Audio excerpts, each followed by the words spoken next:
السلام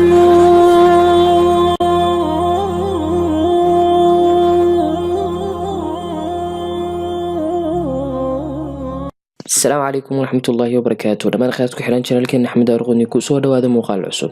maanta waxaynu uga hadli doonaa muuqaalkan gravity ama soo jiidasho. waa maxay soo jiidasho? Gravity waa soo jiidashada shay uu soo jiito shay kale. adduunkaynu ku noolahay shayba shay ayuu soo jiitaa. tusaale ugu fudud aan ku siin karo waa soo jiidashada qorraxdu ay soo jiidato dhulka iyo meerayaasha kale. qorraxdu waa xidig wareegta, sidoo kale maadaama ay ka awood weyn tahay meerayaasha, waxay awood u leedahay inay soo jiidasho oo ay iyada ku wareegaan. haddii aysan jiri lahayn gravity ama soo jiidasho, dhulka ma uusan lahaadeen habeen iyo maalin. sidoo kale waxa uu ka fogaan lahaa qorraxda oo waxa laga yaabi lahaaba inuu xidigo kale u dhowaan lahaa. haddaba soo jiidashada ay soo jiidato qorraxdu meerayaasha waa ay kala duwan yihiin. midba inta uu qorraxdu u dhow yahay ayay soo jiidashadiisu weyn tahay. waana sababta meerayaasha xagga qorraxda jira aysan u lahayn dayax iyo wixii la mid ah. maxaa yeelay haddii aan lahayn dayax, soo jiidashada qorraxda ayaa soo jiidan lahayd, waxa ayna ku khasbi lahayd dayaxaasi inuu ku wareego qorraxda intii uu ku wareegi lahaa meeraha.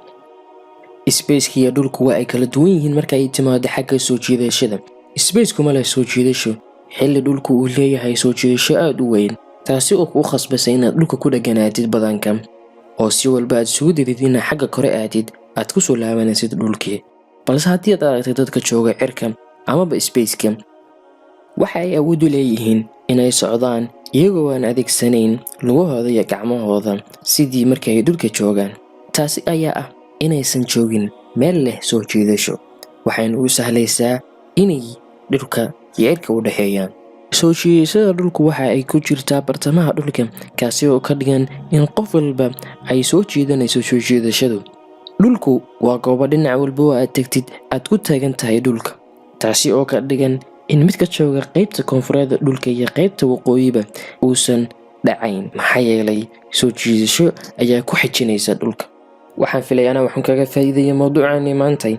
inta ku kulmi doono mawduucan lamida waxaa idinkaga tagay. Assalaamu calaykum waraxmatullaahi wabarakaatuh.